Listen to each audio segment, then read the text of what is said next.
God of all creation, grant this our one request. Help us to build a nation where no man is oppressed. And so with peace and plenty, Nigeria may be blessed. And professional colleagues say, Amen. Thank you very much. Please be seated. Your Excellency, the special guest of honor of this great occasion, the Deputy Governor of Akwa Ibom State, distinguished Senator Dr. Akon Eyakenyi. Please a round of applause for her.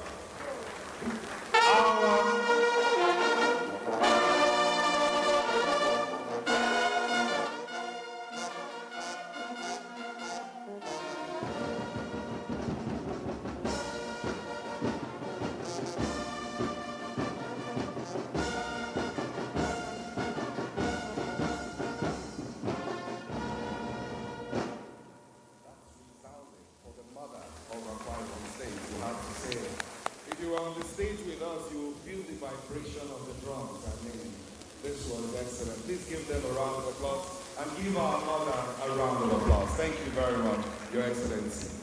The chief hosts are their Minister of Information and National Orientation, very, very distinguished fellow of the NIPR, Muhammad Idris Malaki, here with us. Please give him a round of applause. Thank you very much, Honorable Minister, for always being available for the NIPR. The President and Chairman of Council, Dr. Ike Nelyaku, by your permission, Mr. President, the Vice President, I will now say that all courtesies are duly observed. This is because the President has informed us that in NIPR we want to keep to time as much as possible. So we respect everyone. Please do accept this as protocol. We will now begin the program. We've already had goodwill messages, and now is to invite the chairman of the National Planning Committee.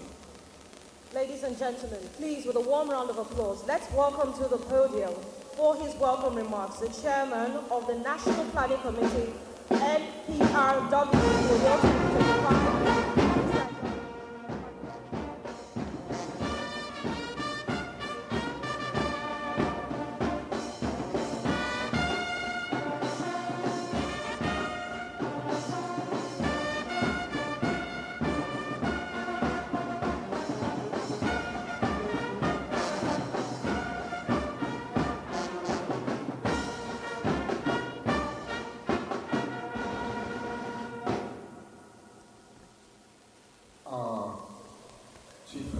And the Governor of Akwa Ibom State, ably represented by his deputy this morning, our special host, the Honorable Minister of Information and National Orientation, Alhaji Muhammad Idris, NIPR, I beg your pardon, and of course the President and Chairman of Council, Dr. Ike Nelyaku, FNIPR, his deputy, members of the Governing Council, past presidents, present here, fellows of the Institute. Indeed, ladies and gentlemen, please, because of time, I'd like to stand, as it's often said in this climb, on all the protocol that has been very eloquently established by the masters of ceremony. My work here is to set the tone, and on behalf of the National Planning Committee, and indeed on behalf of the convener of this meeting, who is the President of the Nigerian Institute of Public Relations, I'd like to welcome you to Nigeria Public Relations Week, Uyo 2025.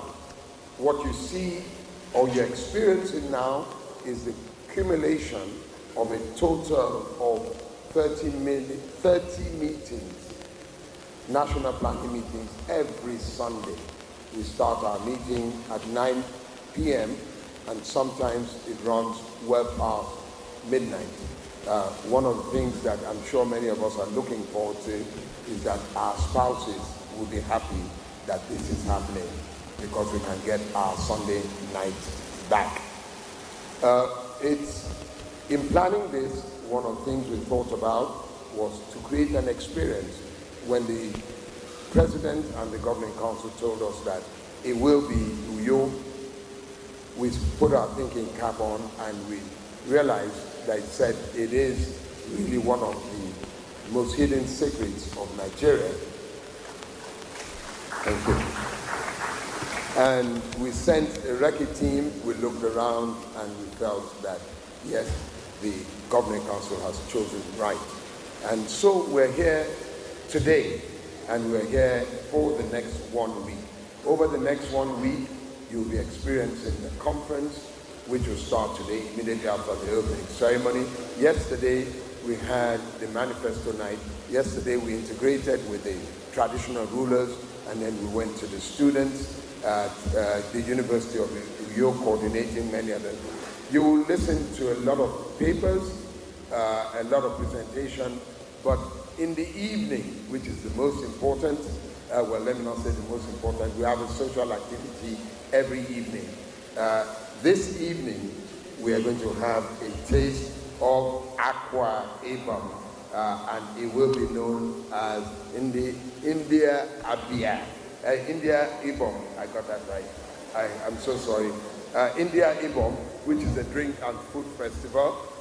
Tomorrow evening, we are going to have the ethnic fashion night. And then on Thursday evening, we are going to have what we call Ayaya night, a beautiful night. On Friday, those of you who are staying, you'll be able to go on the tour with us of Akwa Ibom State. And then we'll have a hangout in the evening of Friday. I want to just welcome you and ask you to please enjoy it. We'll work hard, but we'll also play hard. It's a time for networking, it's a time to relax, it's a time to enjoy, and it's a time, like I said, for you to learn. One of the good things is that I have this very, very amazing team that have worked with me throughout this journey. And I've heard many people say to me, YBO, you have done well. I just happen to be the leader of the team. I just was part of it. So if you please indulge me, I'd like all members of the National Planning Committee to please stand up wherever they are. And ladies and gentlemen, please join me in giving this gentleman, ladies and gentlemen, a big round of applause. I could never have done it alone. These are the people, they are the wing behind the sail of everybody. We also have members of the local organizing committee led by Manasseh Imoete. I would like all members of the local organizing committee to please stand up so you can equally. And there is Manasseh. In the course of this journey, he's the second chairman of the LOC, our pioneer chairman. Unfortunately, we lost him a few months ago while we were planning for this. He will be duly recognized in the course of the program. But for now, Your Excellency, distinguished ladies and gentlemen, it is my pleasure as the chairman of the National Planning Committee to welcome you to NPRW Uyo 2025. NIPR. Okay, when I say NIPR, you say boldly. NIPR. NIPR. Boldly. Thank you very much. Thank you very much. The man popularly called YBO. A special guest of Governor, the Deputy Governor of Akwa Ibom State, our Chief Host, the Minister of Information and National Orientation, the President and Council members of the NIPR, distinguished ladies and gentlemen, please permit me to stand on the existing protocol and ask us a question. How do you tell the truth in plain and simple terms? How do you tell the truth so that every strata of society can relate? Again, How do you tell the truth, as angry as you may be, so that everyone buys into it and walks away happier than before you told the truth? That is the story of NIPR. Started out in 1972, but then we're not 1972, we're in 2025. Oh yes, renamed in 1972, my error. Renamed in 1972. But we are not there. We're somewhere, and we're going farther. And again, we're taking leadership. Please pay attention to the screens and pay attention to the sound as we tell the story of the NIPR.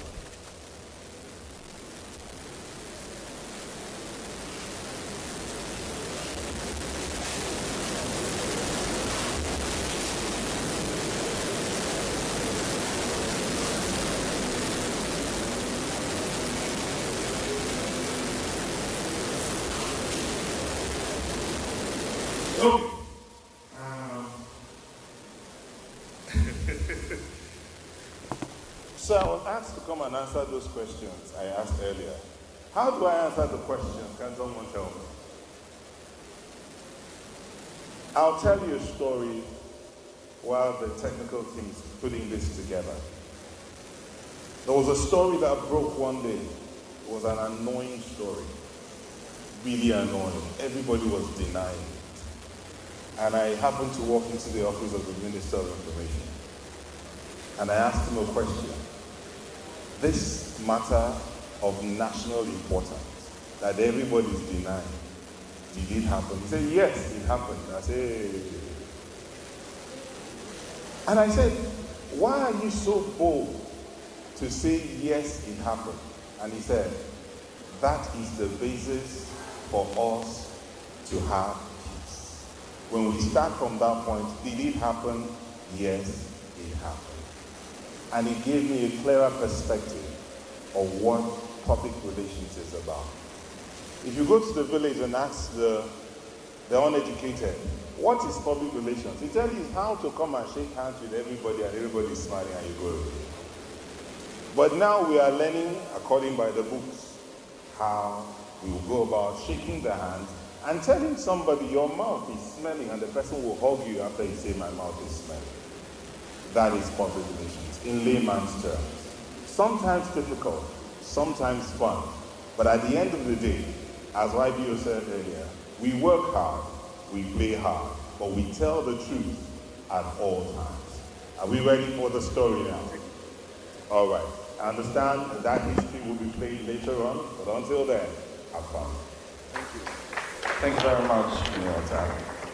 Your Excellencies, very distinguished ladies and gentlemen, permit me to invite now to address us the President and Chairman of Governing Council of the Nigerian Institute of Public Relations, NIPR, the originator of the New Dawn. Please help me welcome distinguished Dr. Ike Neliaku, NIPR, for his address.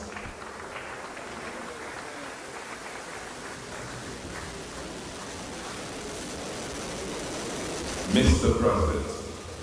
Thank you very much. Your Excellency, the Governor, represented by the Deputy Governor. Your Excellency, for us in NIPR, the Minister of Information, Minister who is ministering well, speaking well, connecting well, networking well, communicating well. We appreciate you. When you were conferred Fellowship of the Institute, the fathers like Mazi Okereke and others, Dr. Salu, who by the way turns 92 years today. Dr. Salu, can we please see you? 92 years. These are the veterans of the Institute. He has practiced public relations for the past 55 years and he's still practicing. He's still writing books. And then Mazi Okereke is 86 years and he's here with us today. And we have some other elders who say that they are now rear admirals, so they stay at the back. They're all in their 70s and 80s. This is the story of public relations. We network, we connect. Where there is a problem, call public relations practitioners. We will sort it out. But it's more important not to even allow the problem to happen. And that's why you have to hire us in advance so that we can make sure that issues don't arise. If you doubt me, ask Minister Idris. He will tell you how he has managed to ensure that aid formation is professionally managed in Nigeria. Your Excellency, John Maxwell said many years ago that the most powerful tool in leadership is communication. If you can't communicate, you can't lead.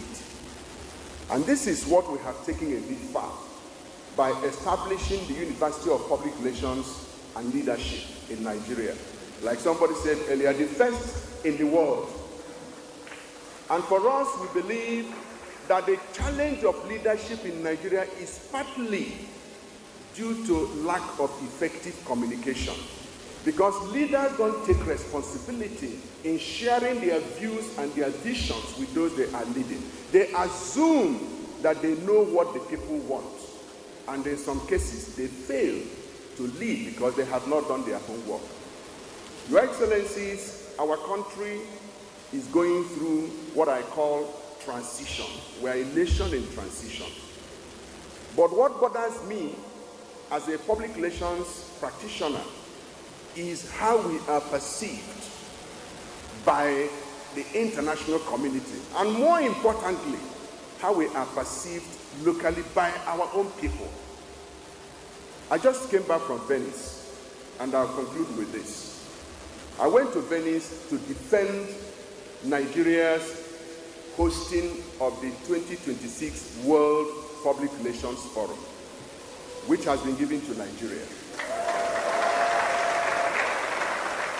The first time it came to Africa was in 2007, and it went to South Africa. We fought in Bali, serious fighting led by the Minister of Information, to ensure that the next one in 2026 should be to Africa. We won that battle, and we thought the battle was over. We made a pitch with the support of the President of African Public Relations Association for Nigeria. But then our sisters and brothers in South Africa said no, they will host it again. So it became a big issue. And then we submitted our bid. The technical people assessed it and they awarded it to South Africa.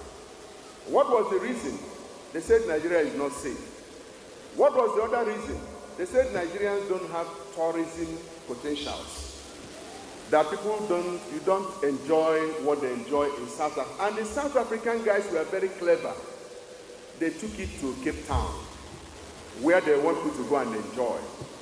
And then the third one was that they said, well, we are not even sure what to expect when we come to Nigeria. So when the thing was announced at the board meeting, Africans, about 6 of them, protested and said, you cannot come from Europe, North America, Asia, and tell us who to host us in Africa. If you have awarded it to Africa, then we have a say. So they said, if it's not going to be Nigeria, we will not follow you to any other place, because we have decided that Nigeria will host us. And this was led by a gentleman, the president of APRA, from Kenya. So eventually the president of Global Alliance, by the way, for those who are not in PR, is the world umbrella body of public relations with 126 countries who are members. So eventually the president now said, let us circulate the bid documents to all the board members. Let it now be a board decision. Since we have received the committee report and we are not very comfortable with it. So it was circulated. Then they met on the 4th of March to vote. It now came to voting. So after voting, Nigeria got 17 votes. South Africa got how many? 1 vote.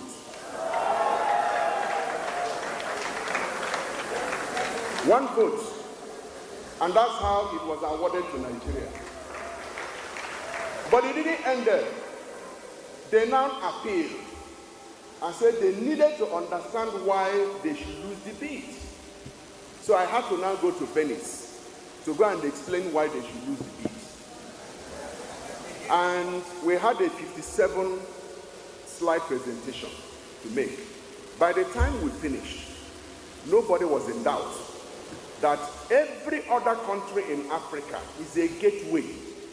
If you have not reached Nigeria, you have not gotten to the destination. So we told them that every other country, you have been traveling to gateway countries and you are admiring them. Come to the destination so that we can give you feet in Africa. So I'm happy to announce that the entire 126 countries will be coming to Nigeria to celebrate with us in Nigeria. But then they now ask me a question. He said, what is your favorite fruit in Nigeria? I looked up, I looked down. I said, Agbalumo. And they said, what's Agbalumo? I said, that's where you have to come. It is only when you come, you will have Agbalumo. Then our vice president, who is from France, who is based in Paris, she is the chairperson of European Public Relations. She turned to me and said, what's your favorite food in Africa, in Nigeria? I said, Okwa. I said, that's why you have to come. Then the other man turned to me and said, do you guys have mosquitoes and all those things? I said, yes, we have mosquitoes. But the mosquitoes that we have are very friendly mosquitoes. If they bite you, then you are a bad person. If you are a good person, they will not bite you. Because we have practiced public relations with them. They know how to relate with people all the time. You are welcome. Thank you very much.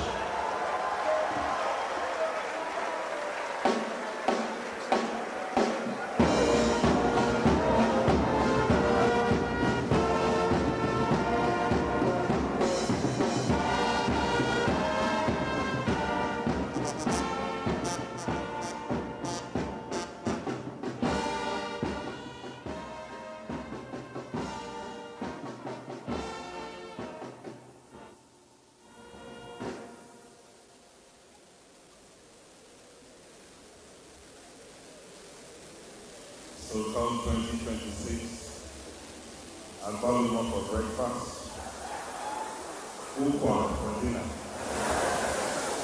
and mosquitoes to tell you bye-bye regularly. Ladies and gentlemen, professional colleagues, the keynote address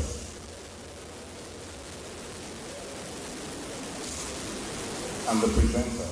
He's a highly accomplished professional with extensive expertise in fiscal policy, taxation, and economic matters. He led the PwC Africa Tax Team before the call to national assignment. In addition to his role at PwC, he held several important positions in prestigious organizations, including thematic lead for the Fiscal Policy and Planning Commission, and the chairman of the West Africa Debt Management Roundtable of the Nigerian Economic Summit Group, chair of the Taxation and Fiscal Policy Faculty, board of the Institute of Chartered Accountants of Nigeria, ICANN, and member of the Nigeria Taxation Standards Board.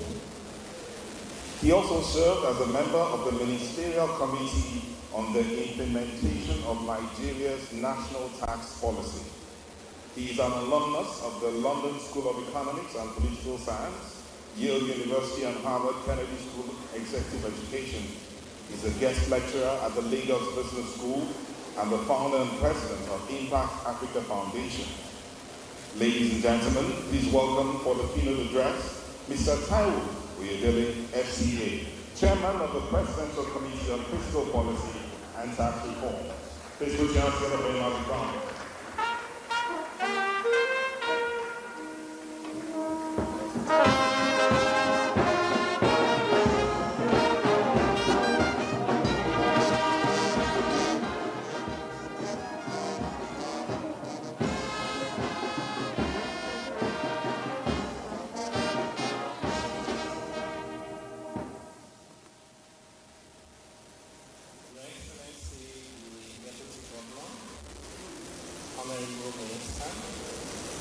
President and Chairman of the Council, our Royal Highnesses, distinguished ladies and gentlemen, I feel highly honored and privileged to have this opportunity to speak to this distinguished audience of eminent Nigerians who tell our stories, who shape our narratives, influence public opinions, and those stories and narratives and opinions inspire actions that become our realities. You possess enormous power. Even though it's intangible, it creates very tangible outcomes. So do not estimate your power. Thank you for the opportunity to speak to you today.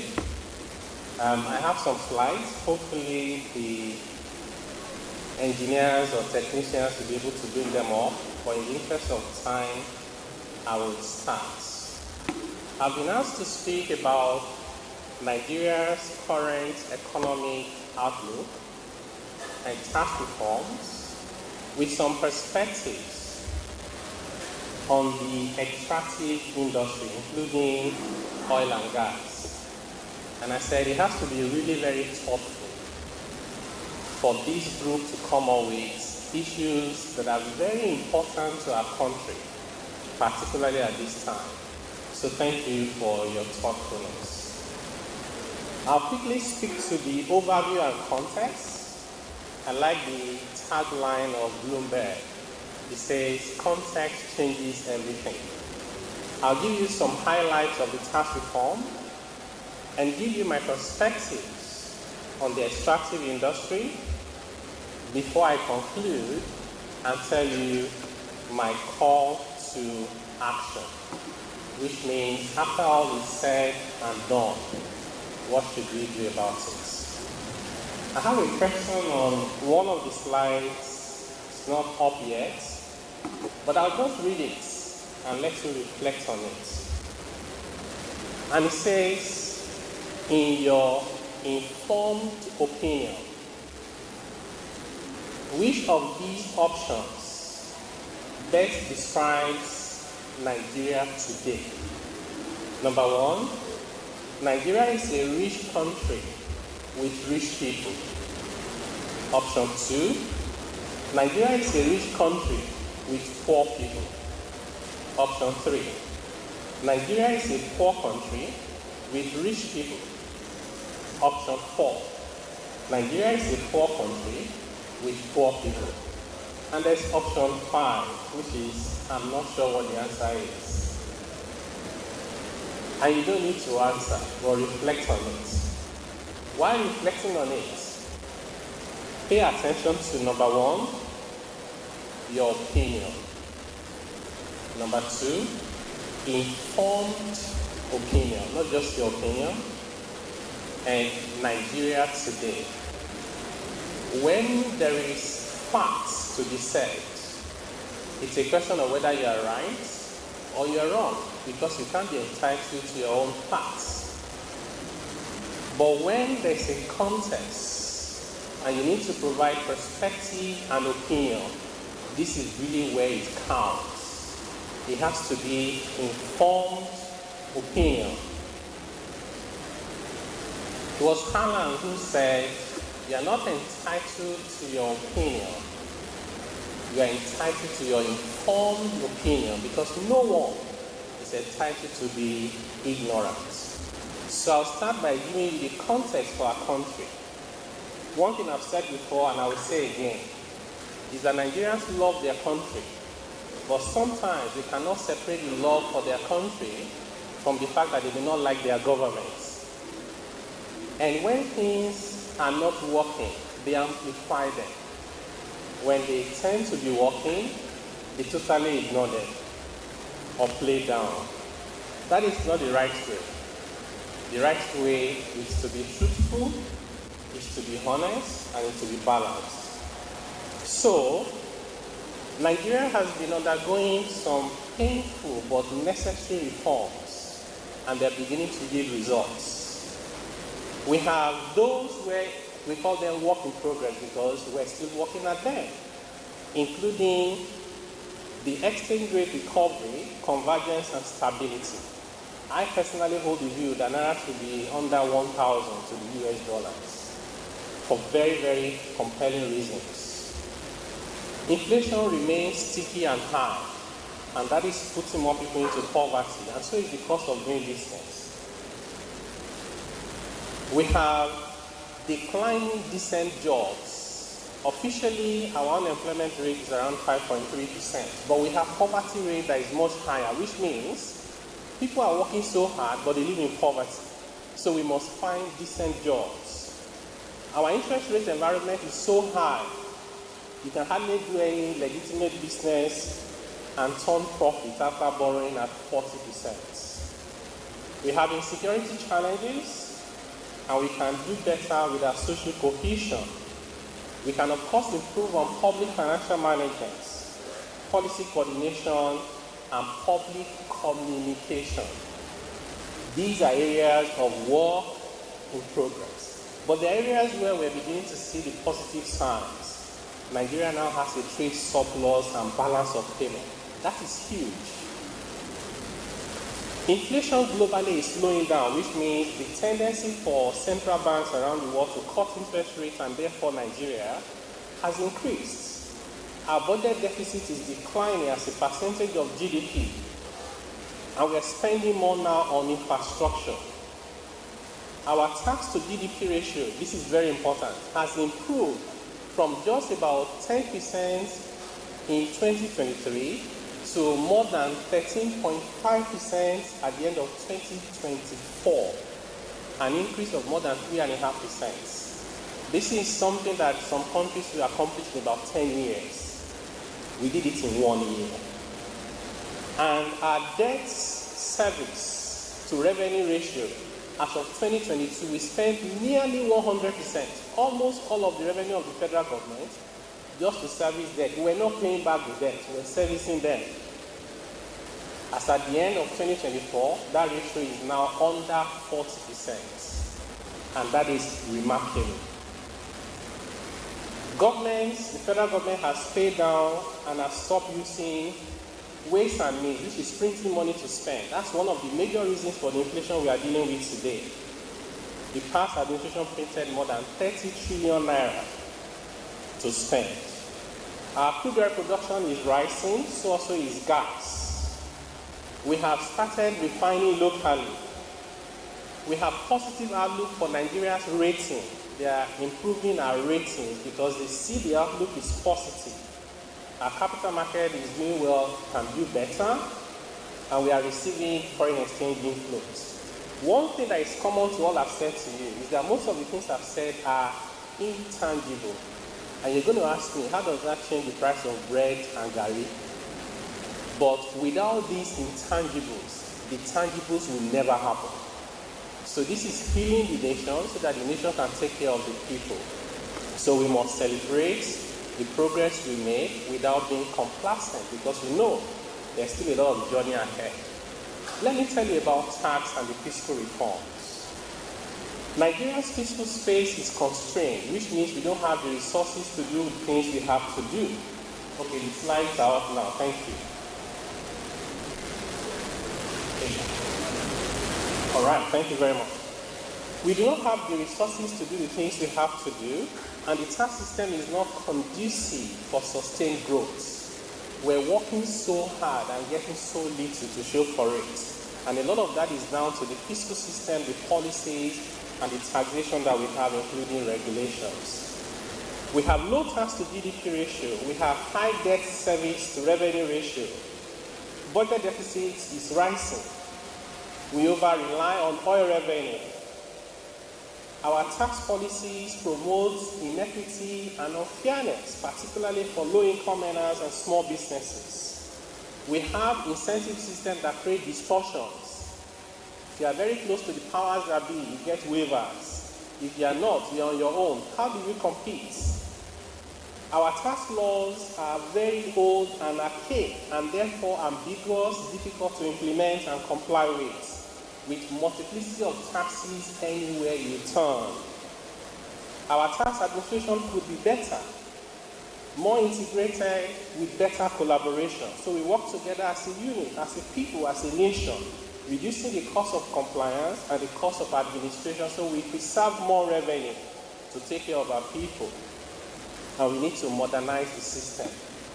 With this little I've just said to you, you would understand why His Excellency in his wisdom said, he's not negotiating whether we need the reforms. He's happy to discuss the content of the reform. To negotiate whether we need this reform is to hold Nigeria down, and we can't afford that. So, how are we reforming? Pay attention to this. 3 very important objectives. The reforms are people-centric, people first, people next, people at all times. It is growth-focused and efficiency-driven. I have seen many times, even from some people in government, they will say we are doing the tax reform so we can generate more revenue. No, that is placing the cart before the horse. Taxes are the consequences of economic activities. Without those economic activities, there shall be no taxes. And even when you collect taxes, they are a means to an end, not an end in themselves, in the sense that we collect taxes so we can improve the lives, well-being, and the livelihood of the people. It's about people at the end of the day. Therefore, any policies, including tax, that undermines or distorts economic activities or undermines the well-being of the people is not right, and it has to be fixed. So, with those very 3 important objectives, we look at the fiscal framework. And this is not just about tax.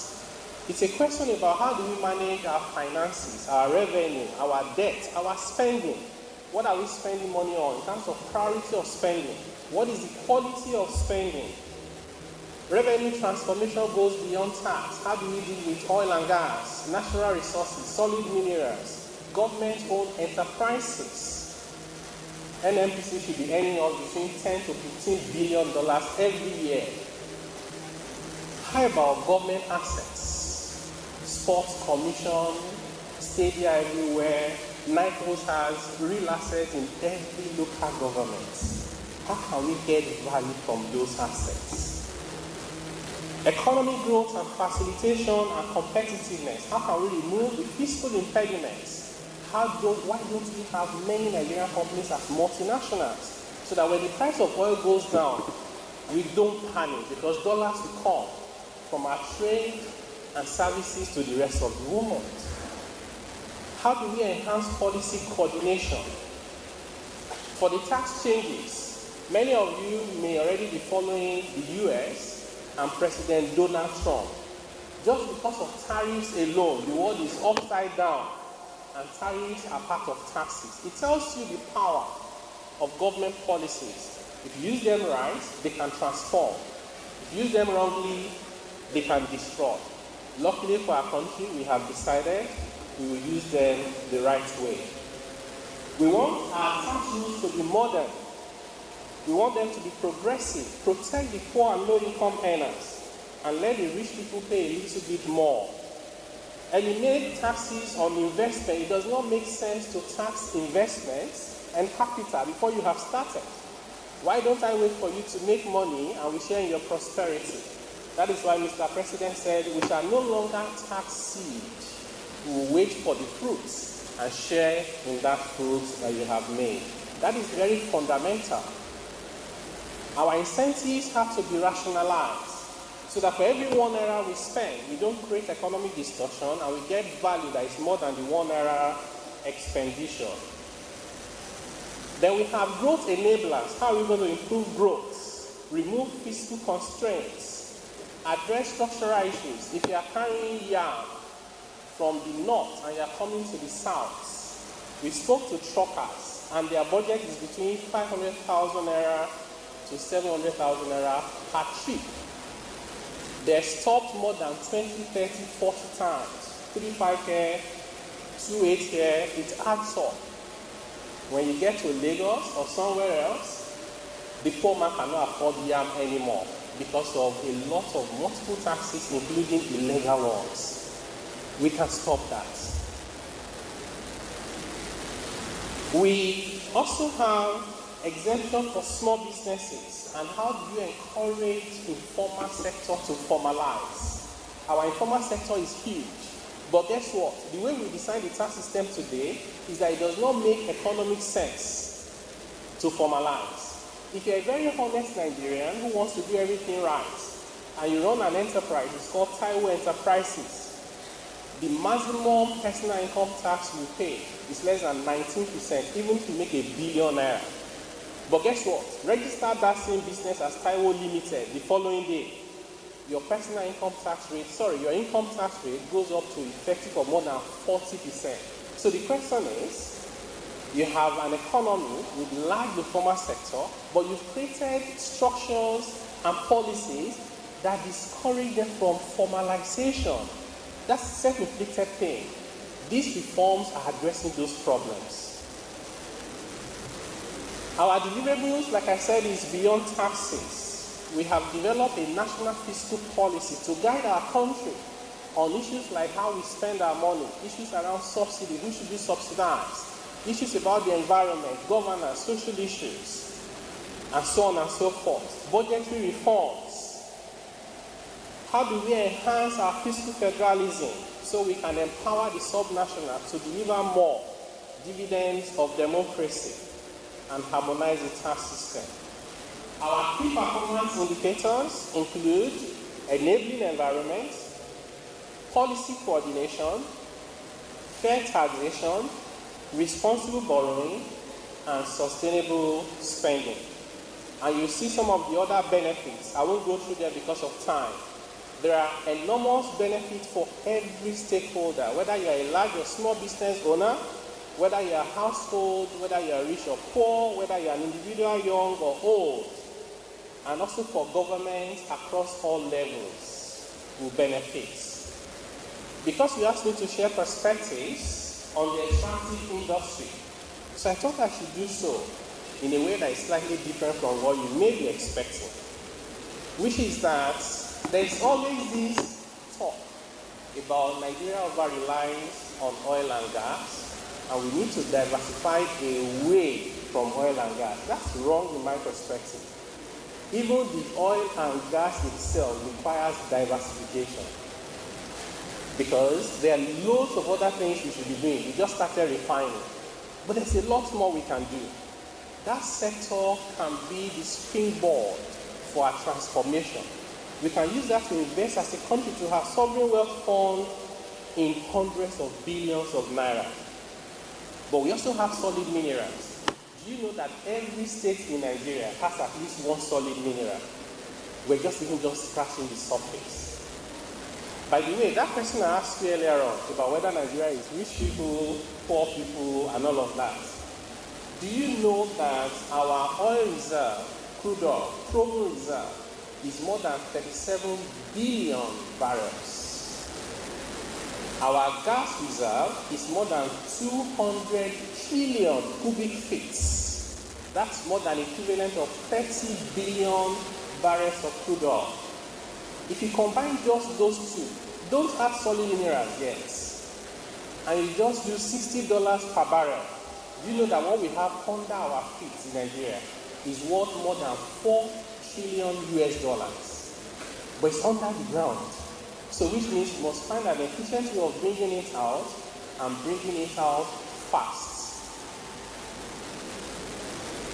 So the economic importance of the extractive industry is that it is powering our economy. We rely on it for foreign exchange receipts and for government revenue.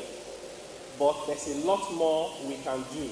Governance around the extractive industry can be improved in terms of transparency, in terms of efficiency, in terms of communication, and also ensuring that we control the very large underground economy, artisans, smuggling, illegal bunkering, oil thefts. Those are things we must address.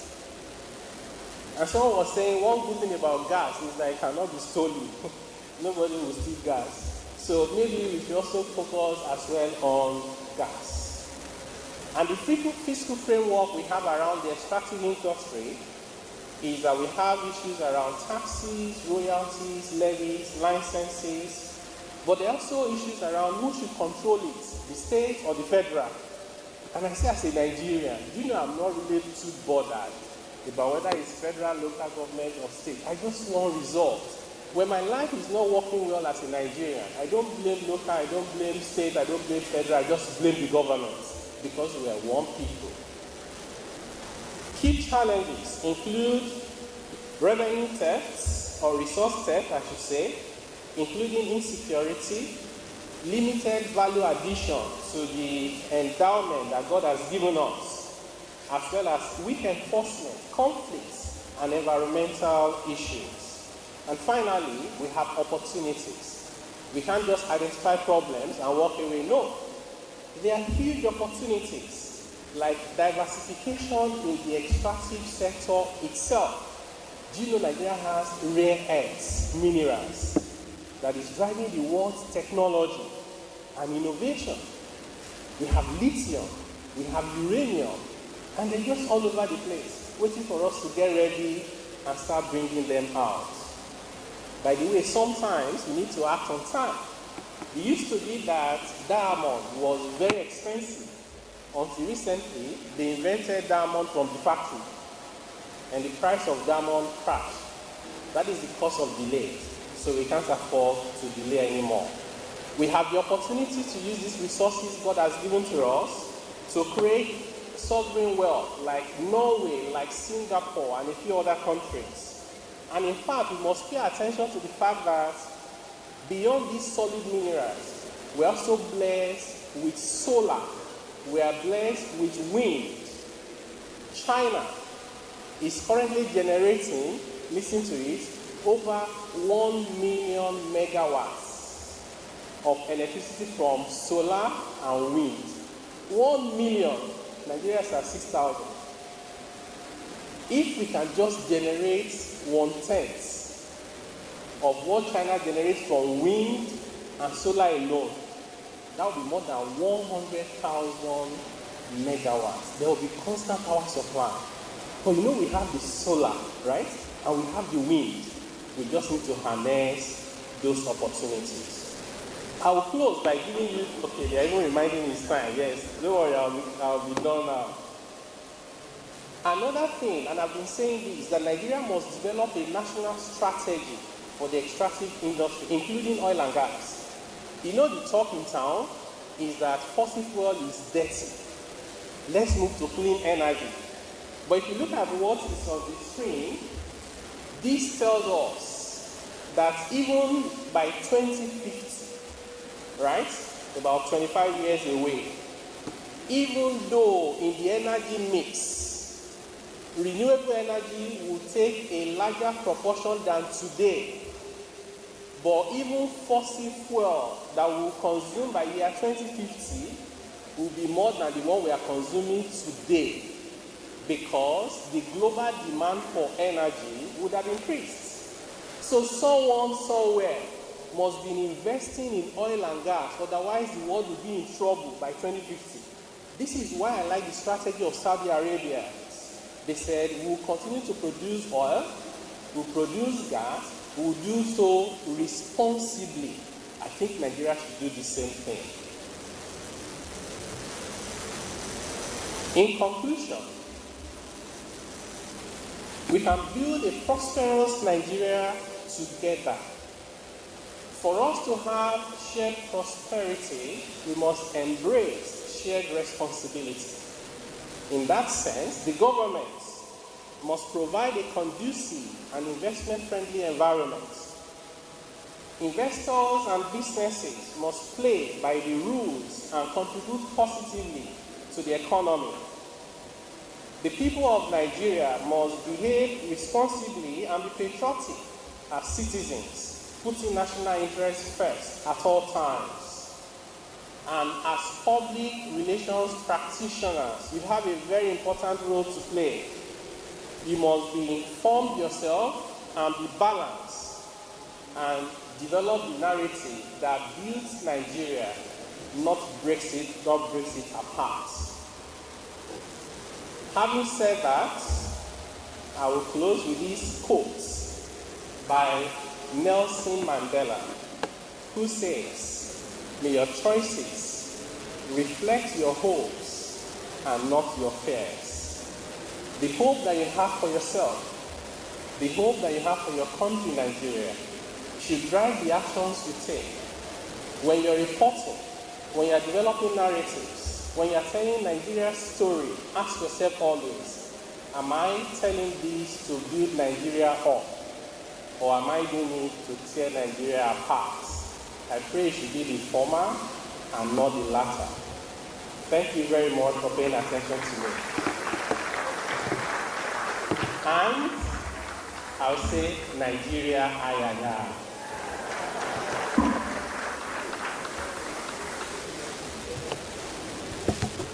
Thank you very much, Mr. Taiwo Uyelede, for that wonderful presentation.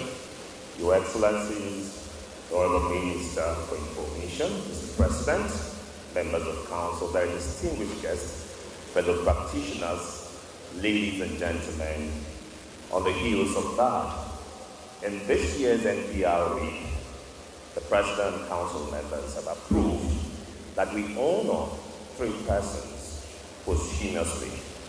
Distinguished ladies and gentlemen, these are persons NIPR believe, and we have seen that they were indeed very beneficial to NIPR and this. A very good afternoon to you out there. It's my pleasure to welcome you to the outside broadcast of the Nigerian Television Authority, NTA, the largest TV network in Africa. We are reaching you live from Uyo, the Akwa Ibom State capital, where over 1,000 public relations practitioners are converging, and the event is the Nigeria Public Relations Week, Uyo 2025. I am your anchor, Umo Basi Edith. The NIPR Week has the theme, Solid Minerals, a solid path to Nigeria's sustainable economic recovery, the challenges for public relations. It is an annual congregation of PR professionals across the country put together to stimulate the intellectual consciousness of members with a view to elevating the practice of public relations in Nigeria. Beyond the intellectual awareness, the conference will stimulate socioeconomic potentials of the state, bringing about a boost to the various states. The conference would help members to be up to speed on current trends in the practice of public relations. And this one-week conference, which started yesterday, will come to an end on Saturday, May 24. Remember, the role of public relations practitioners is very critical in any organization. A PR practitioner plays a crucial role by acting as a liaison between the organization and its public, shaping and protecting its reputation through strategic communication, crisis management, and stakeholders' engagement. They manage external and internal communications, focusing on building goodwill and understanding. Here we have over 1,000 PR practitioners drawn from across all the states in Nigeria, including FCT. And we also have various dignitaries here, the Minister of Information and the Deputy Governor of Akwa Ibom State, playing host to this group of professionals. A well-formalized structure and function, and are often larger and more focused. One of such is the Nigerian Institute of Public Relations, NIPR. The Nigerian Institute of Public Relations, NIPR, hitherto known as the Public Relations Association of Nigeria until when it was renamed in 1972, was established in 1963 as the sole regulator of public relations practice in Nigeria. The body attained the status of a chartered institute in June 1990 through Decree number 16 of 1990, Cap N 114, Laws of the Federation of Nigeria, LFN 2004, now an Act of the National Assembly, from which it derives the power and responsibility to register members, set parameters of knowledge required to qualify to practice. This law empowers the Nigerian Institute of Public Relations to register members, regulate and monitor the practice and development of the public relations profession in Nigeria, as well as establish code of ethics to guide the professional conduct of members. As the sole regulator of public relations practice in Nigeria, the Institute is civilized by the Federal Ministry of Information and National Orientation. The NIPR Act makes it mandatory for anyone who seeks to be gainfully employed in the field of public relations in Nigeria to first register as member of the Institute. It is therefore a criminal offense punishable by imprisonment or fine or both anyone to practice or claim to practice public relations by whatever name in Nigeria without first obtaining membership of the Institute. At the head of the Institute's affairs is the President, assisted by a Vice President. In a 22-member governing council comprising of 17 elected and 5 federal government nominated members every 2 years. The President and Vice President are elected from among the 22 members through an electoral college. They preside over the affairs of the Institute as Chairman and Vice Chairman, respectively. Administratively, the Council appoints a registrar whose duty, among others, is to prepare and maintain the register of members in accordance with the rules made by the Council. Ultimately, all acts undertaken by the officers and staff of NIPR are in the name of and with the authority of the Council. From inception to date, 1963 to 2024, the Institute has produced the following 15 successive presidents.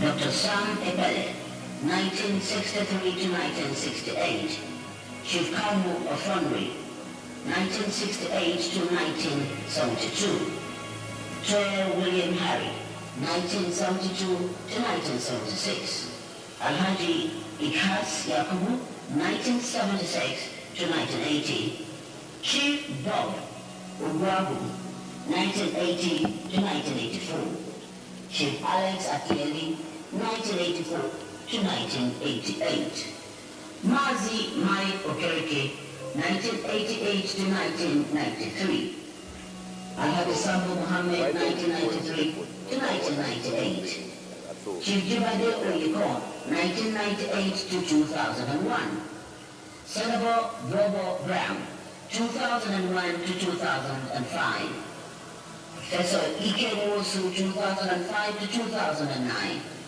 Alhaji Mohammed A. Abdullahi, 2009 to 2013, Dr. Murtimi Oladini, 2013 to 2018.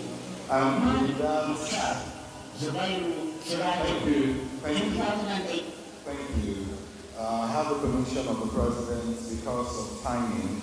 That information you were listening to is actually also on the program, and you'll be able to get that on the program. Because of timing, we'll quickly take a bit of the soul of a choir now.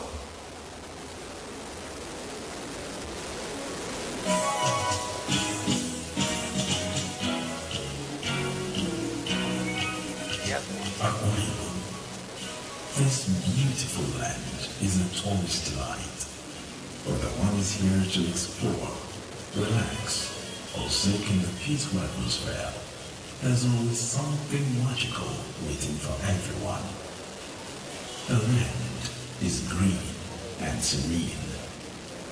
home to one of the longest shorelines in the world, stretching an impressive 129 kilometers.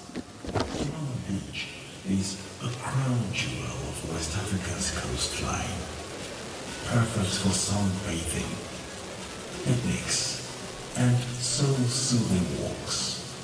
Its waters and environment breathes with unspoiled nature and ecosystem that supports diverse species of marine creatures and wildlife.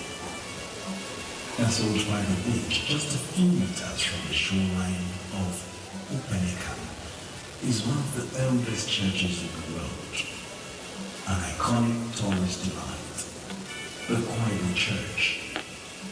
Deep within its Gothic walls are tales of awakening, conquest, and spiritual surrendering.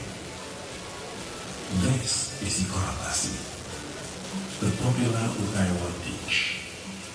A scenic view and unsullied office, the very plague who stepped on this bridge ever looked back or returned. Ikorabasi is the women's war, a fierce protest against colonial injustice to women that culminated in Ikorabasi and other provinces, which ended on the 16th of December. Thank you very much. Thank you. If you're still here till Friday, be assured that you will experience Akwa Ibom live. So be here on Friday, it will be something to experience. By the permission of Mr. President, we'll move on very quickly now to the posthumous awards. I want to invite to the podium. We are, as you heard earlier from my colleague, Chief Akan, the NIPR recognizes distinguished personalities who served and served till they left. First on the list is late His Royal Highness Oba Olufemi Adewumi Ogunleye, LLB, LLM, PhD, FNIPR, JP, the Tolade one of Akiale Owu Kingdom.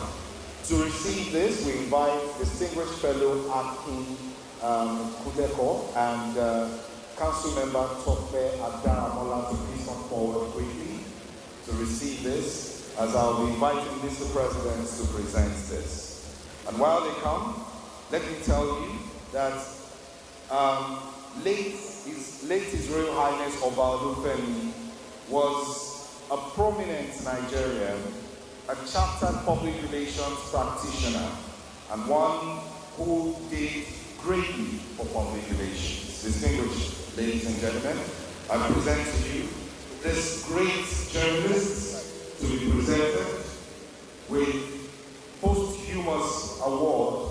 Honorable Minister is invited to join. I was thinking that the Honorable Minister will be presenting the next one, and then Her Excellency, the Deputy Governor, will present also. So, distinguished ladies and gentlemen, I present to you, they are not ready, next item. Okay, thank you. Not ready, so we'll move on. Thank you to the next item. Thank you. By the orders of Mr. President, we'll move on now to the next item, and that will be the installation of very, very distinguished Nigerians. By the way, permit me to mention to you that the immediate past Vice President of the NIPR, a distinguished gentleman per excellence, a mentor, a teacher, a great man, who now stands as the Comptroller General of Customs, Comptroller P.A. Adeni, is live in our midst right now. Please give him a round of applause. He's a fellow of the Institute. He has been a council member. He's senior in the NIPR. And I'm told that he was past vice president. He had to be here despite having traveled from place to place here and there. But I'm not surprised. You know, customs, they are everywhere. Customs are everywhere. And because he's a PR practitioner, he does the job.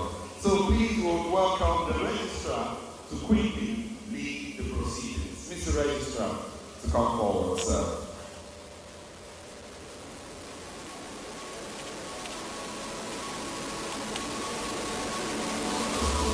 procedure for the installation of the principal officers of Body of Advisors of the NRMG Nigerian Reputation Management Group.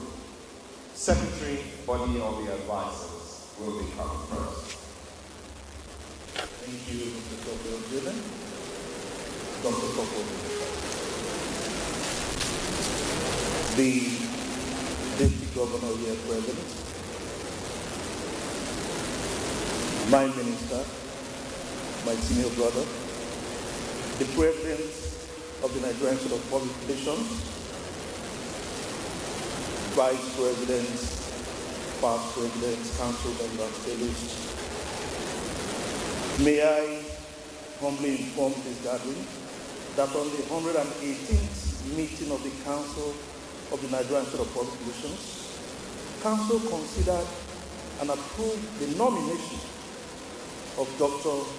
Muhammad Kudu Abubakar, FNIPR, as the inaugural Secretary, Board of Advisors of the Nigerian Reputation Management Group. May I, with humility so profound, invite the President, Chairman of Council, Dr. Ike Neliako, FNIPR, to step forward to make his proclamation and subsequent installation of Dr. Muhammad Kudu Abubakar, FNIPR, as inaugural Secretary, Body of Advisors of the Nigerian Reputation Management Group. Dr. Muhammad Kudu Abubakar, please step forward. Mr. President. Thank you very much. I'll make a proclamation, and the chairman of the board of Nigeria Reputation Management Group will make the declaration, information.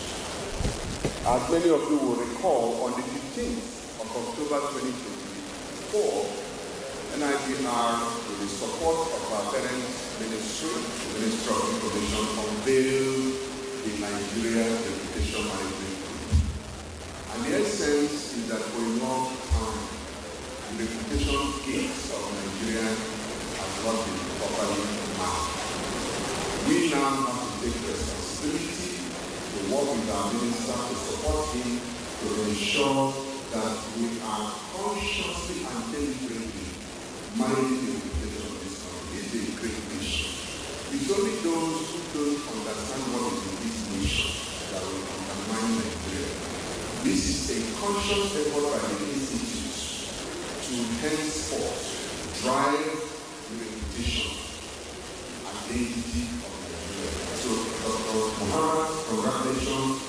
By the authority vested in me as President, Chairman of Council of the Nigerian Institute of Public Relations, and in recognition of your selling credentials, tested administrative acumen, and dedication to the public relations profession, hereby proclaim and formally install you, Dr. Muhammad Kudu Abubakar, FNIPR, as the inaugural Secretary, Board of Advisors of the Nigerian Reputation Management Group. This appointment underscores our trust in your management insights, your strategic thinking, you are critical in driving the NRMG's mandate of fostering a resilient national reputation, grounded in integrity, transparency, and shared national values. On behalf of the Governing Council, members of the Institute, and the wider network of communicators, I convey our sincere congratulations and best wishes as we assume this important role to proclaim this 20th day of May 2025 as the new appointment.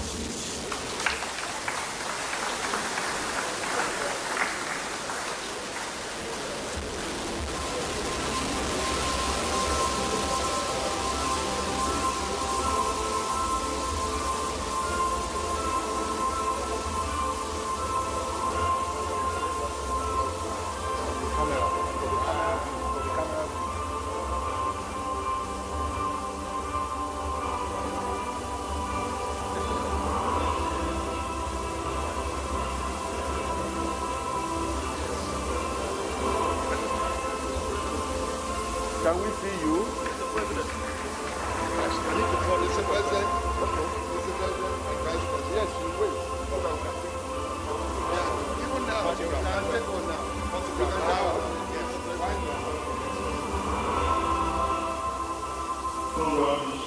Thank you. Next. May I also report that at the same meeting, the council considered and approved the nomination of Mr. Bashir Adawala Adeyemi, LFR, NIPR, as inaugural Vice Chairman of the Board of Advisors of the Nigerian Reputation Management Group. May I humbly invite Mr. Bashir Adawala Adeyemi to the podium to conclude our general.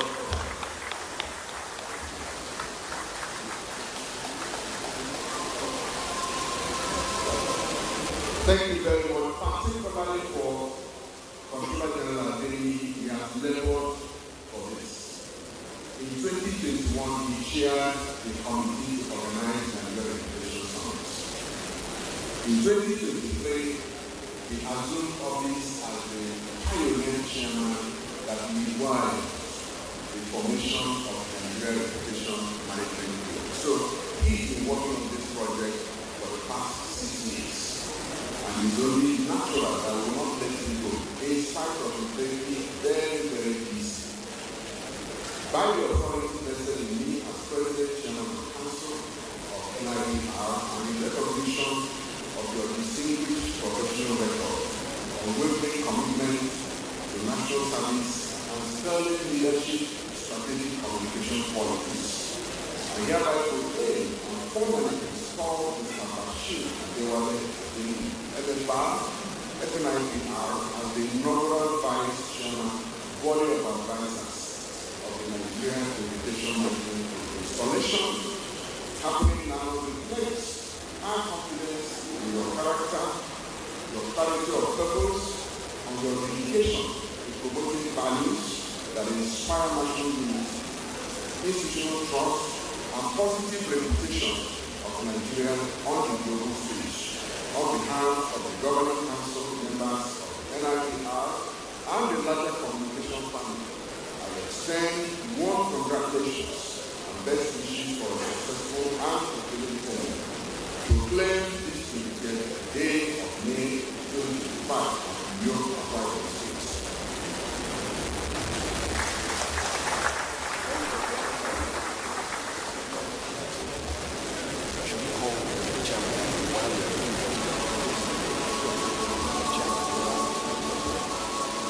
Mr. President, very distinguished audience, while the program is ongoing, may I also inform that at the 118th meeting of the Council, they considered and approved the nomination of Dr.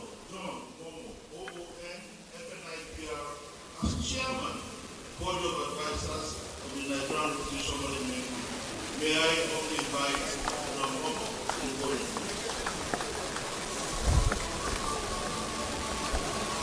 On the 15th of October last year, we got a little name. That name, Minister is happy because it was part of those names. That name became Dr. John Reputation Moore. So I am delighted by the authority vested in me as President Chairman of the Nigerian Ministry of Public Relations and the of your trailblazing accomplishments in media and communication, your exemplary ethical leadership, and profound service to our nation. I hereby proclaim and formally install Dr. John Reputation Momo, OON, FNIPR, as the pioneer chairman, Body of Advisors of the Nigerian Reputation Management Group. This honor, sir, is a testament to our collective confidence in your exceptional wisdom, your integrity, your patriotism, your belief in best practices, your excellence in doing things. Your leadership shall provide strategic guidance in advancing the group's mission and safeguard, promote, and elevate the reputation of the Federal Republic of Nigeria. with the Minister of Information, backing you up through value-driven communication, public trust building, and national cohesion. On behalf of the Governing Council, esteemed members of the Institutes of NIPR, and the broader communication community, I offer heartfelt congratulations and best wishes for a most impactful tenure. Proclaimed this 20th day of May 2025 at Uyo, Akwa Ibom State, it's now my pleasure to formally invite the Honorable Minister of Information and our mother for the day, the Deputy Governor, to graciously join me to decorate Dr. John Reputation Momo.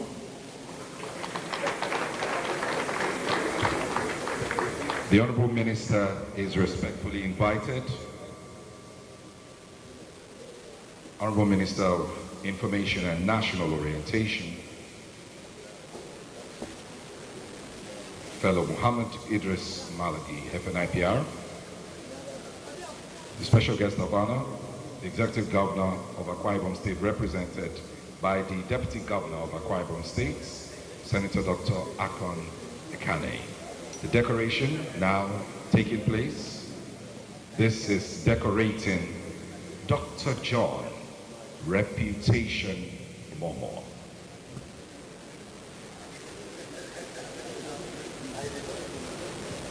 Decorated as the chairman of the Body of Advisors, Nigeria Reputation Management Group, NRMG. A round of applause, distinguished ladies and gentlemen.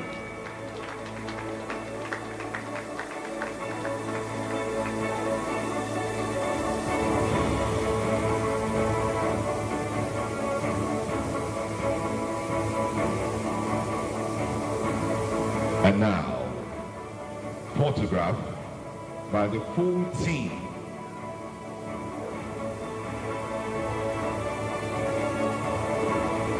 With Dr. John Momo, OON, as chairman, Mr. Bashir Adewale Adeni, FNIPR, as vice,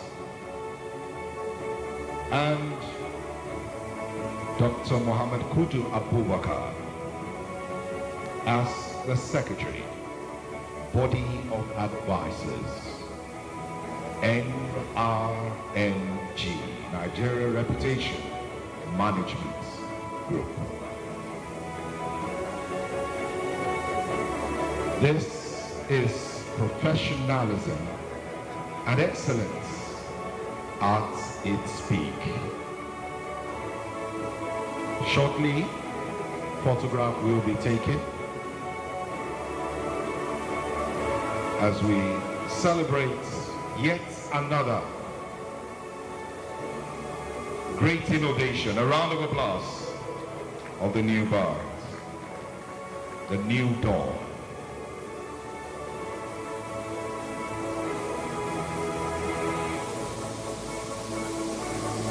Thank you very much.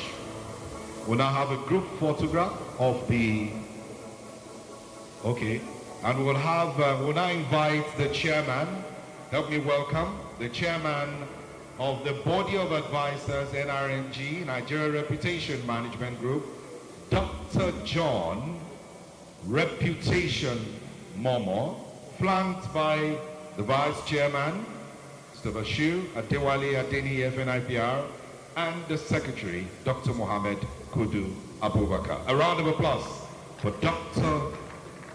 John Reputation Momo, Officer of the Order of the Niger. That applause is not reputationally enough. Thank you.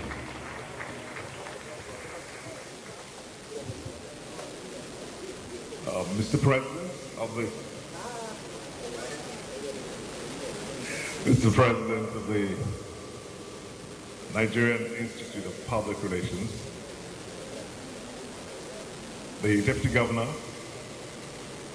of Akwa Ibom State, the Honorable Minister of Information, Your Excellencies, the Commissioners are present, the Royal Fathers, the Commissioner of Police, my very good friend, Bashir. We've come a long way, actually. Distinguished ladies and gentlemen, it's with deep gratitude and humility that I stand before you, together with Bashir and Muhammad Kudu Abubakar, to accept the honor of serving as the pioneer chairman of the body of advisors of the Nigerian Reputation Management Group, the NRMG. Let me begin by expressing my profound appreciation to the leadership of the Nigerian Institute of Public Relations for the confidence reposed in me and the confidence reposed in my team members. I consider this appointment not just a personal honor, but a call to national duty, one that I accept with utmost seriousness and resolve.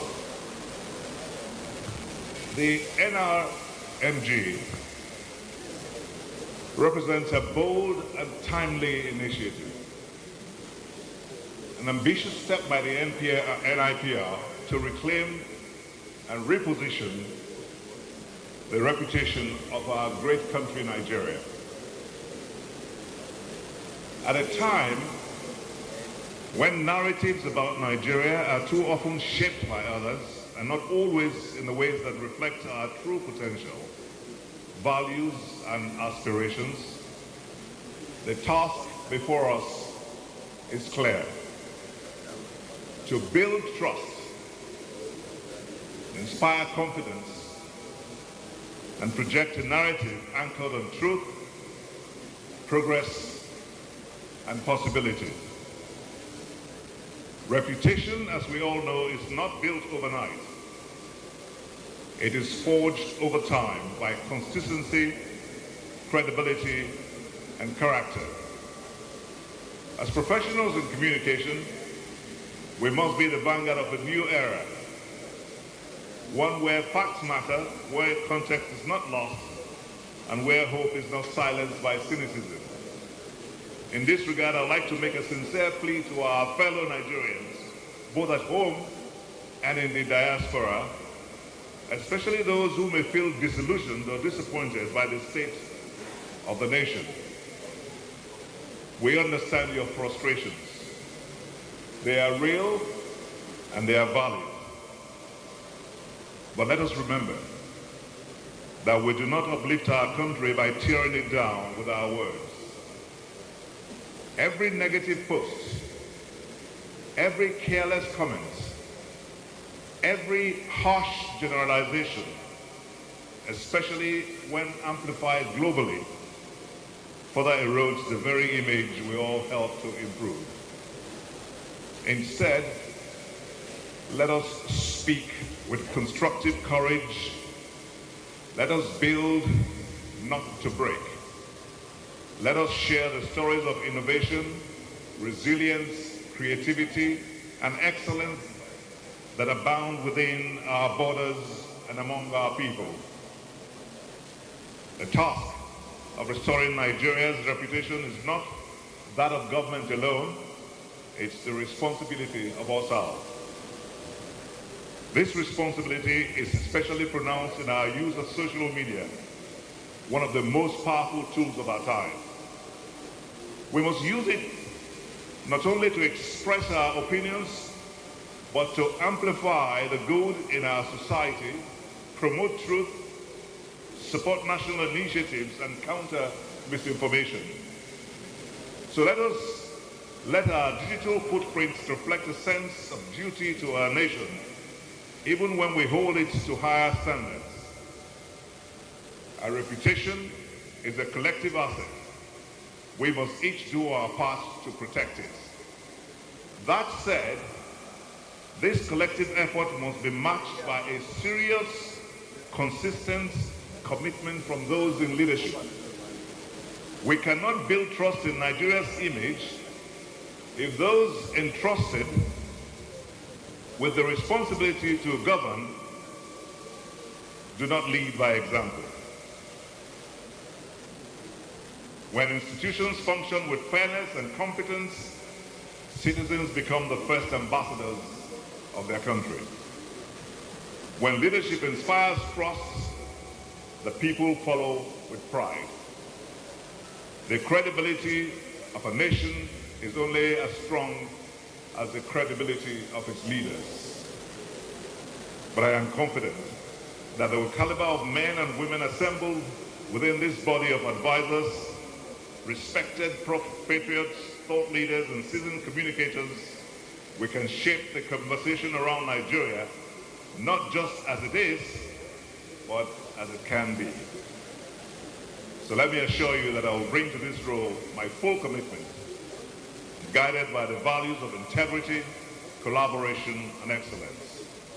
Together we will deal and we will design strategies, influence policies, and support the implementation of initiatives that strengthen Nigeria's image both at home and abroad. And in closing, I salute the foresight of the NIPR and commend all who have worked tirelessly to birth this noble platform. I look forward to working with each of you in this collective, in our journey to national renewal. May our efforts bear fruit. May our country rise stronger. And may this generation be remembered as the one that restored Nigeria's standing in the world. May we, at the end of the day, say Nigeria, ayayao. Thank you.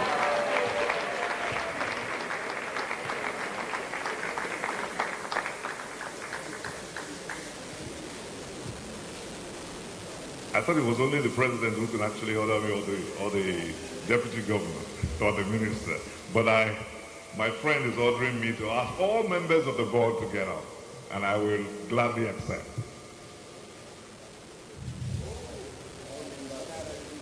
NRMG board, absolutely. Should they just be upstanding or come here? They should. Please. By the permission of Mr. President, all the members of the NRMG board are here invited to the podium. All members of the NRMG board, some of them council members, others fellows of the institute. These are distinguished Nigerians in their right.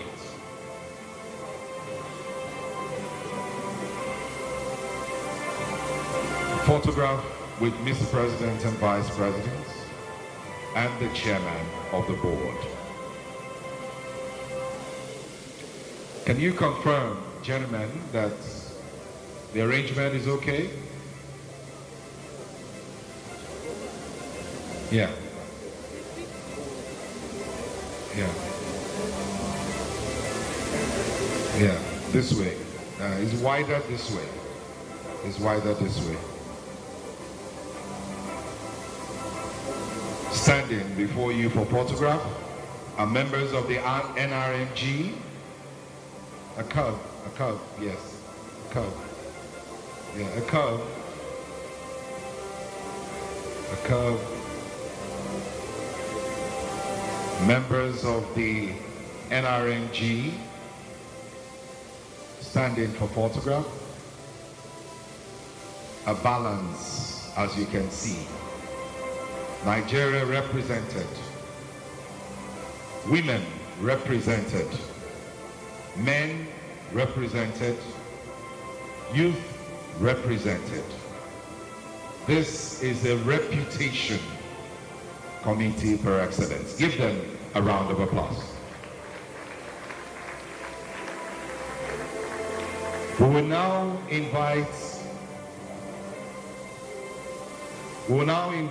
the Honorable Minister, who has been here. NIPR Week, reaching you live from Uyo, the Akwa Ibom State capital. And we have over 1,000 practitioners here converging to brainstorm on the way forward and rebrand the profession. NIPR was established as far back as 1963, and the body attained the status of a chartered institute on 1st June 1990. through Decree number 16, now an Act of the National Assembly. This law empowers the Nigerian Institute of Public Relations to register members, regulate, and monitor professional conduct. The Minister is here. Excellency, the Deputy Governor of Akwa Ibom State, Senator Dr. Akon Eyakin. I hope I got that right. The Chairman of the Presidential Fiscal Policy and Tax Reform, my brother, Dr. Tayo Oyedele. The President of the NIPR, I thought you will hand over your invoice to Dr. Tayo Oyedele, and I have my reason for that.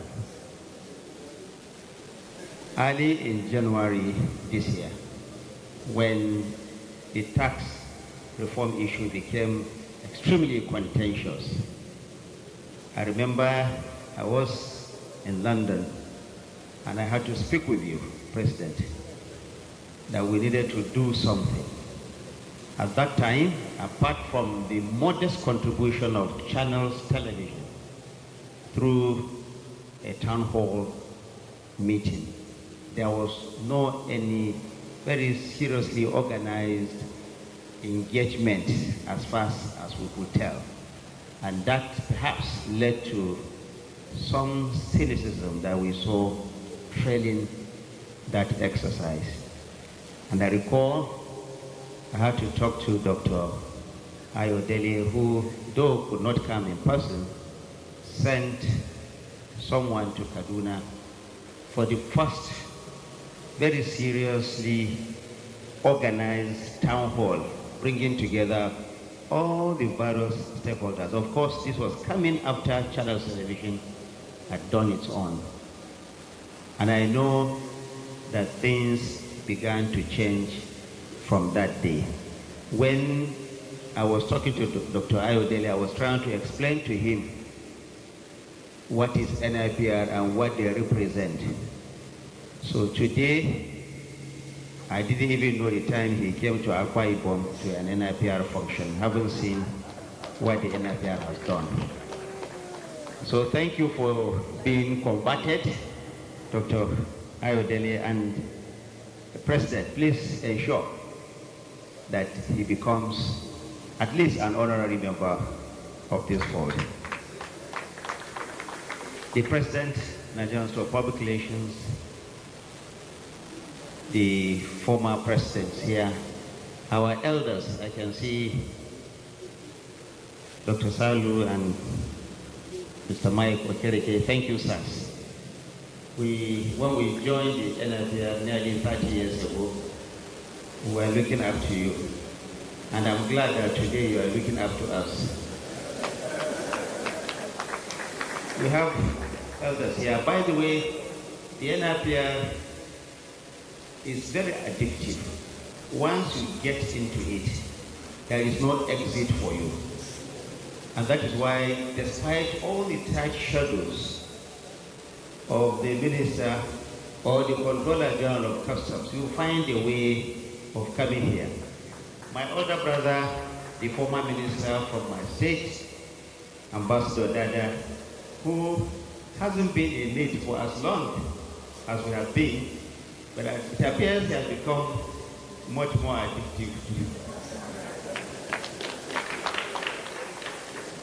Our royal fathers, the Director General of the Federal Radio Corporation of Nigeria, Dr. Muhammad Kulama, Director General, Voice of Nigeria, Ibrahim Babandachi, Honorable Commissioner of Information, who is actually Commissioner of Information Emeritus, one of the longest serving Commissioners of Information in this state, in Nigeria actually.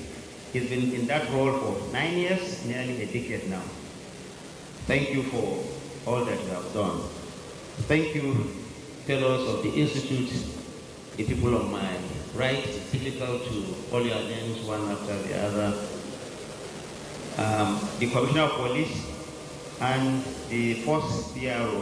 Thank you for this very strong showing Thank you, everyone. The Vice President, I think that is about all. The way you end it is by saying, distinguished ladies and gentlemen. Let me thank the NIPR first and foremost for the work it has been doing, not just to help the government of Nigeria restore trust and confidence, but also in ensuring that all of us collectively believe in our country. It is a privilege to stand before this esteemed assembly of communication strategists, reputation managers, and custodians of public trust, with whom I share a most profound affinity. As you already know, this is my very first family, the NIPR. The 2025 Nigerian Public Relations Week is now more than a statutory professional gathering, particularly from the last edition in Abuja. It has actually grown by leaps and bounds. The President of the NIPR and his council have demonstrated a remarkable way to reposition the Institute during a significant national rebirth. I want to commend the leadership of the Institute for showing and for leading the way. And particularly, let me seize the opportunity to salute the President and Chairman of Council, Dr. Ike Neliaku. Not just because he's President of the NIPR, but also by his emergence as regional delegate at large of the Global Alliance for PR and Communication Management.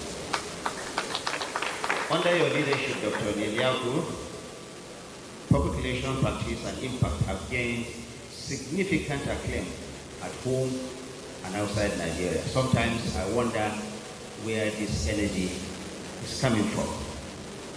Thank you for all the work together, of course, with members of your council.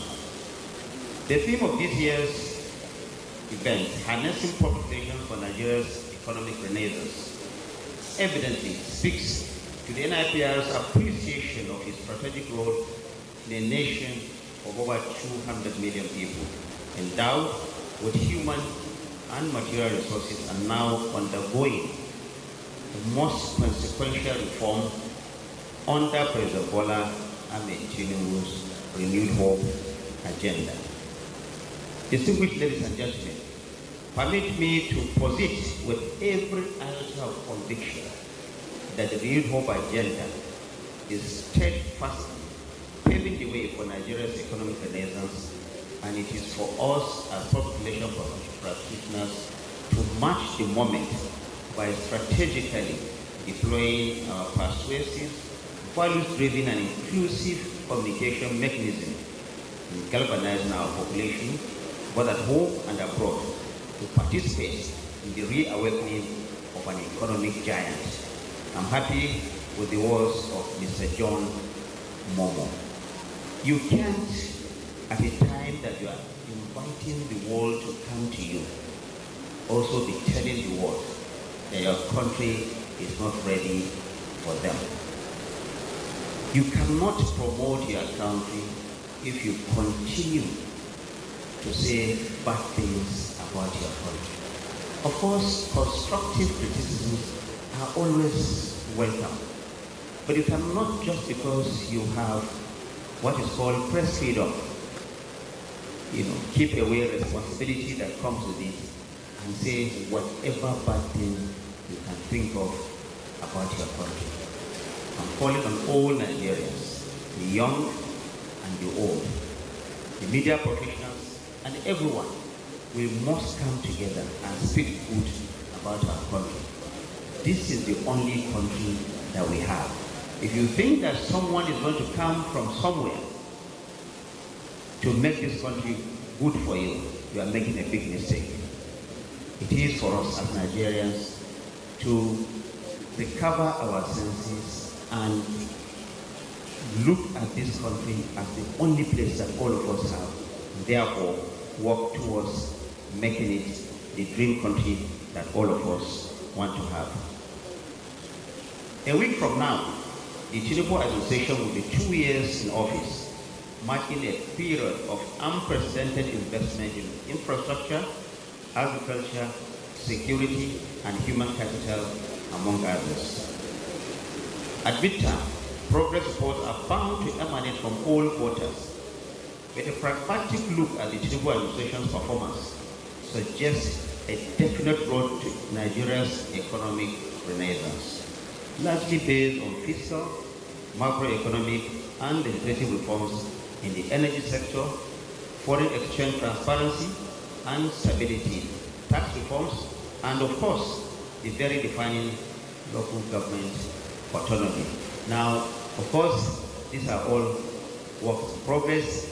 We are not yet saying that it is Okun for Nigeria, but definitely we are on our path to an enduring prosperity as laid down by President Bola and Tinubu. We need to all come together to help this government to achieve it. Reforms all over the world are very, very difficult, but we need to look beyond what we see now, to look at the future that we need to bequeath to our children and our grandchildren, and then appreciate the direction that President Bola and Tinubu is trying to take this country through. To accelerate Nigeria's capacity for development across its 6 regions in the country, the Tinubu administration has created a Ministry of Regional Development, and consequently, regional development commissions were set up. This is very unprecedented. Also, the creation of the Ministry of Livestock Development. It proves that the administration is showing that Nigeria can harness what it potentially has, a multi-billion-dollar agricultural opportunity that can transform our rural communities, enrich and empower tens of millions of Nigerians, including women and youth, even as the Bank of Agriculture is being revamped. Let me hasten to add that the federal government has put aside 1.5 trillion to revamp the Bank of Agriculture so that small and medium-scale farmers can access surplus to enhance their agricultural businesses. There are, of course, several other ongoing works as we speak on the Port Harcourt and Warri refineries that have come back to life, and the approval of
narratives is crucial to how Nigeria is perceived. I listened to Mr. John Momo again, and he was talking about perception.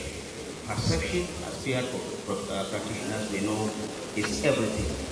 You must make Nigeria to be perceived as a country of positives. It is absolutely critical that all of us do that. Let us all together engage in a collective pursuit of economic prosperity for this country. Nigeria will rise again. Thank you very much for your kind attention, and I wish you a very successful and fruitful deliberation. Thank you very much. I've been ordered to remain here while I do some other assignments. I don't want to be stripped of my fellowship title, so I will comply. Thank you very much, the Honorable Minister. This time we put our hands together for the Honorable Minister for that wonderful presentation. Yes, Your Excellency, distinguished ladies and gentlemen, it's time now for us to honor those persons. Posthumously, may I respectfully first request that we rise for a minute silence on their honor. Could we please rise?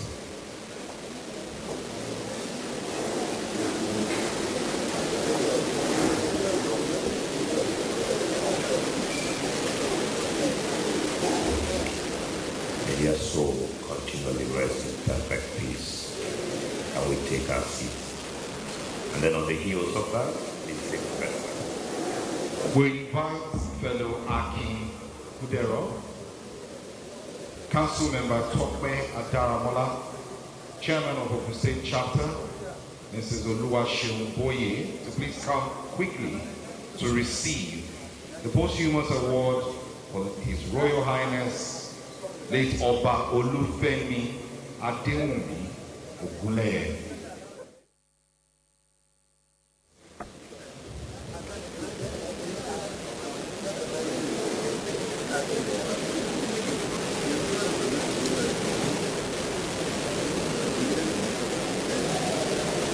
On behalf of I have this distinct honor and privilege